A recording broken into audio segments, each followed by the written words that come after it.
It's June 25th, and this is, of course, the video log that takes 30,000 to a million.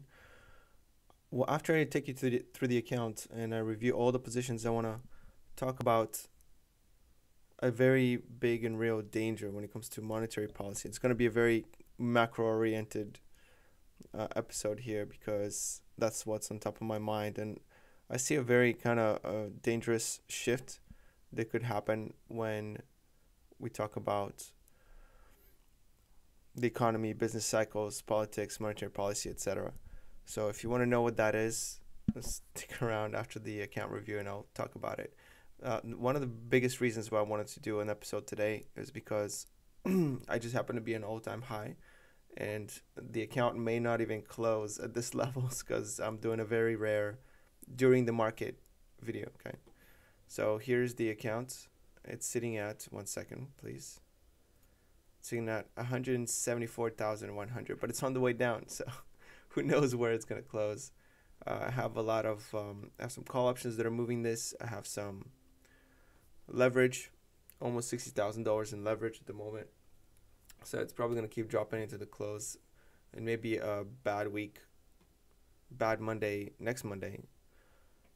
I'm guessing if this keeps dropping.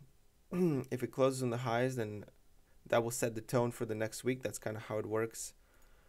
Usually the way Friday closes, it really sets the tone for Monday. Asia trading during the week, during the Sunday and Monday open. So we'll see what happens with that. Currently sitting at 74,000. Look, we already dropped below, right? I'm gonna go through the positions real quick. So these are all the call options here on the right. I kind of Robinhood kind of changed the way it looks at options. It's displaying the date change plus the percentage on the option here on the right. So by scrolling through the options, you'll find out all relevant information that you need about my positions. It says the expiration date, the ticker, the strike price, whether it's call or put, how many contracts, and whether it's a seller or buy. So I'm going to scroll through them really quickly. You can stop the video at any moment to try to find out the exact position. I'm just going to run real quick through the positions, and this is my equities right here. 504 shares of Apple, 1,700 of EBIX. Most of these are sold already from EBIX through call options. If the price reaches $35 or $40, currently sitting at around 30. Let's see what it is. 36.13. Okay, so these are my Chinese retailer positions, and they're the ones that are driving the account up today. So I have Baba going up almost $600, followed by JD another 700 or 4.15%, and the call options associated with those are also moving pretty well. I'll click on it and show you. Currently sitting at 78. It has been resistance in the past, so we'll see what happens at this level. I have actually 10 options that I've bought for JD, which is quite a bit. That's a total of, what is it? $14,500 of value at the moment, at this present time. And it's changing quick. It's very quick. Okay, so continuing down the list here, this is JD. Emerging market bonds, Main Street Capital, Verizon, dividend emerging market stocks. And by the way, these positions are listed by amount, like how much value I have in each position. The bottom one is the least.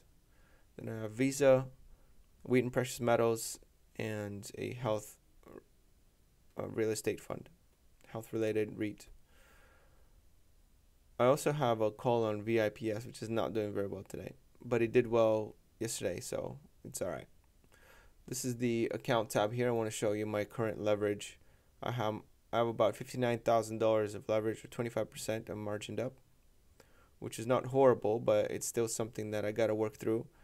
As my equity positions increase in value, and hopefully they will if I've done my job right. Currently, I'm covering the most I've ever covered in this account of market value, sitting at $233,000 US dollars. These are my positions sorted by equity. It doesn't give you too much information because a lot of option plays involved in some of these positions. Total return, Apple, EBIX, Realty Income, JD.com are the top ones. Equity by size here, you'll see Apple, EBIX. My two biggest positions are also my two biggest gainers, which is a very good thing you want to see in your account. And then followed by Alibaba, JD, Realty Income. All right, so that's enough about the account. Let's go. Whoops, wrong tab. Portfolio. Okay, there we go. Back over 174. Cool. Looking at the heat map real quick today, before I close this browser out, you'll see that it's pretty much a mixed bag. Amazon's going down, Alibaba and JD going up. Chinese retailers are really making a move, but American tech is taking a breather at the moment. Pretty much a non-event. I'm really interested in how the close goes though, because it's gonna really set the tone. So I'm watching that at the moment. Okay, now what I want to talk about is this macro situation that we have going on. All right, with the Federal Reserve, and more specifically inflation.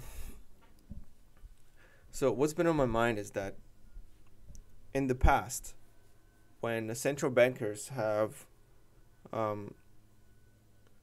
talked publicly about inflations and trying to set expectations, they had a really good playbook going on where they would say, oh, this is so horrible that, we can't get inflation and we're trying everything we can and it's just pinning us down and we're going to have to do, we do more asset purchases or whatever it is that doesn't drive inflation too much, but inflates asset prices. So they try to have this kind of rhetoric going on, right? And their biggest struggle is, how do we get inflation?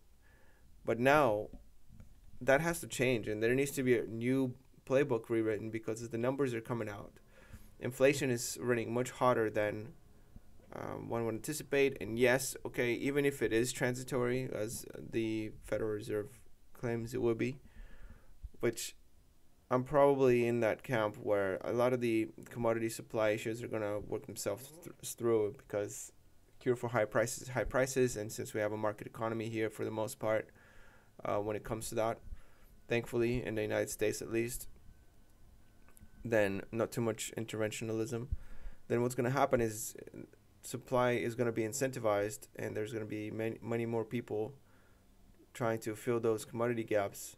So the price eventually will come down when it comes to that front. And with the commodity prices, production, labor costs will not go down. So there's not going to be deflation necessarily, but there's going to be a kind of a disinflation, as they say. Okay, the decrease in the rate of inflation. So instead of the rate of inflation being like 5% or something like that, 6% at the moment, it's going to come down to a lesser percent, but not below zero. So we're still going to live in an inflationary environment, just not as inflationary. So I strongly believe that's going to happen. But the problem here is that there might be a challenge to this. And the reason is that Fed knows that, or the public knows that how inflation is done, okay? And it's not a secret how inflation manifests itself.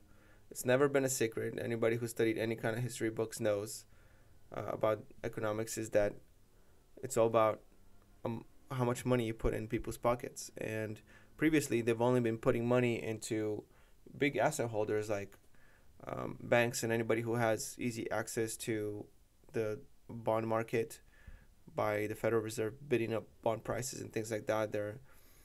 Whoever touches the fresh money first gets the benefit of the fresh money.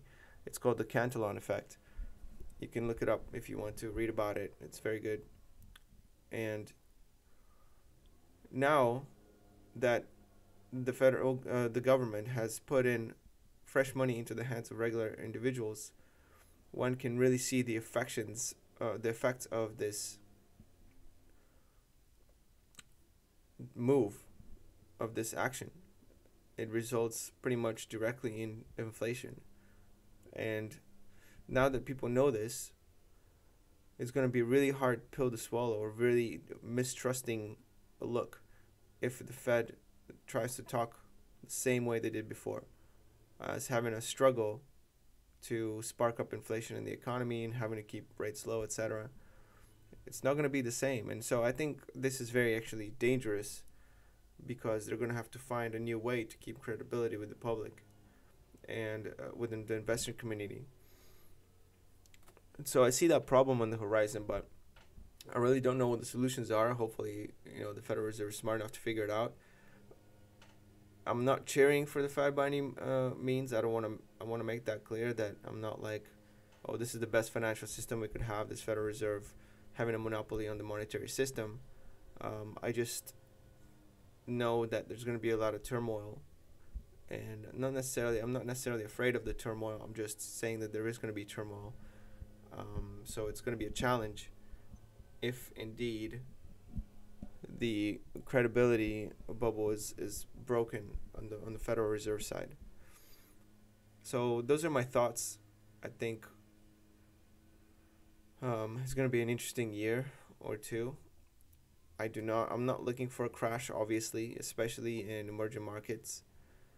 As you can see from my positioning, I'm invested heavily at the moment in Chinese retail, mainly because of valuation and growth prospects.